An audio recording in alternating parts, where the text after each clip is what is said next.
Welcome, everybody. Hello, my name is Ernest, and I'm here with my partner, Amy Benavides from TEA Language Solutions. And we're here joined by two excellent ASL interpreters, Tailyn and Amber, who were kind enough to come on and experiment with Zoom's new ASL interpretation feature. And so we're going to walk through what this looks like. I'm currently host, and so we will show what that is like. We were already playing around with this, so it's already preloaded, but you see when you go to add an interpreter, it gives you an option of doing a spoken language or a sign language interpreter.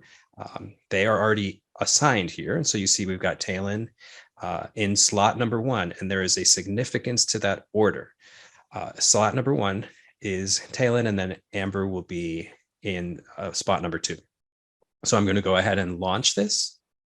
And there's no immediate change for me as a viewer, but I do have this prompt at the bottom of the screen telling me sign language interpretation is available. And so when we turn that on, I now can select American Sign Language. There are multiple versions of sign language, and so you could have interpreters in ASL or Chinese Sign Language or Quebecois Sign Language, and those would all be options here. So I'm going to choose ASL and look at what happens magically.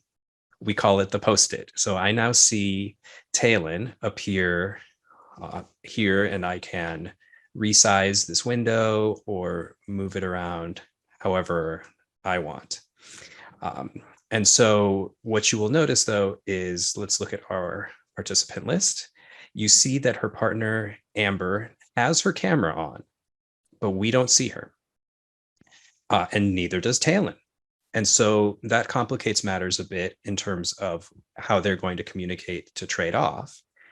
And so they can keep doing it the way that they've been doing it. Or what we've discovered is if we allow ASL interpreters to speak, they will now be visible in the gallery. And so you would need to do this anyway if they were going to voice, if somebody were going to be signing, and then that needed to be put into speech for everybody. And so let's see what happens when we allow Amber to talk.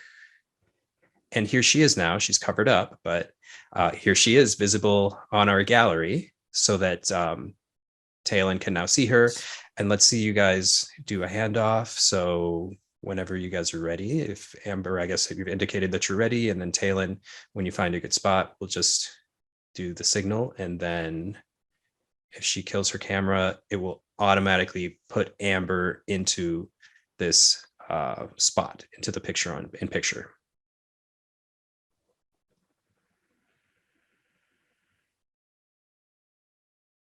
And as soon as Tailyn's camera went dark, Amber appeared here in the little ASL window. And so again, you are seeing her on the gallery view because we've allowed her to talk. If I take that away, she goes away. And so kind of like what it would be in a real meeting, she is visible on top of the speakers and it is not visible in the gallery. And so an interesting thing happens though. Tailyn is the original interpreter and her camera is off right now. I'm going to allow her to talk. And so then when she comes back on, she would again be visible in the gallery. Her camera is off right now. And this is important because as soon as Tailyn's camera is on, she's going to come right back on and take over that little window. It's not the way the handoff was the other way. And so the system gives priority to whoever is set as interpreter 1.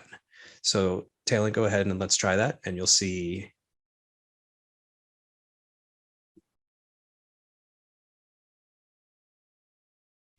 So Tailyn's camera is on. She has taken back over the window. Amber's camera is still on. Amber did not turn her camera off to make this happen.